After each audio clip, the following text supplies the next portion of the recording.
Google Slides has two small features that can make a big difference in your lessons: animations and transitions.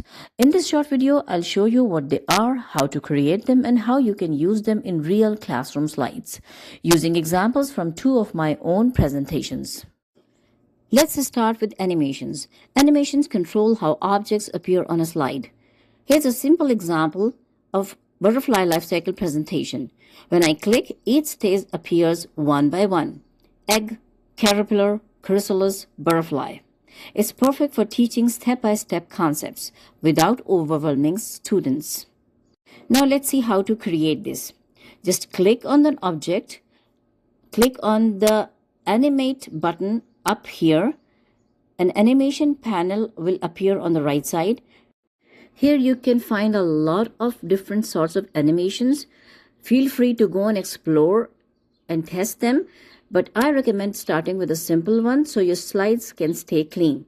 So I'm going to select here, appear or fade in. Just set it on click.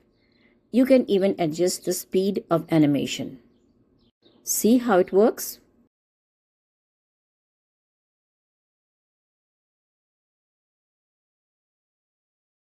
Now let's look at transitions. Transitions control how one slide moves to the next. Here's an example from a regular verb presentation. On one slide, a verb is introduced. When I move to the next slide, it fades smoothly into the explanation and so on. Now let's see how to create this. To add the transition, just click anywhere on the slide. Then click up here on the transition button. This will open the transition panel on the right side. Here you can see a lot of different sorts of transitions. Feel free to explore them, but simple ones usually work best for teaching. I'm going to choose fade from here, and then I will select on click and adjust the speed if I like. Let's see how it works.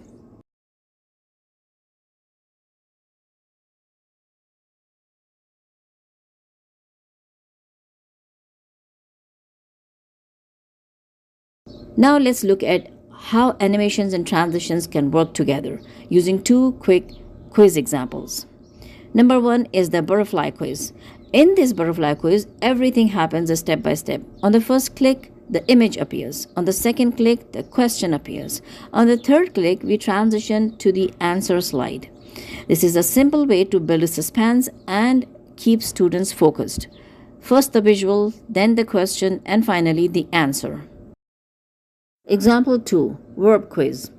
Here's another style of quiz from my regular verbs presentation.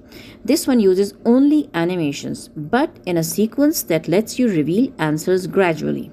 On the first click, the circle appears showing whether the verb is regular or irregular. On the second click, the present tense is revealed. On the third click, the past tense is revealed. On the fourth click, the future tense is revealed. This is a great example of how you can reveal information on the same slide without needing to move to a new slide. So between these two quizzes, you can see both approaches. You can reveal answers using the transitions to the new slide, or you can reveal answers using animations on one slide. Both methods work beautifully. It just depends on what you want your students to experience. Before we finish, here are a few quick tips.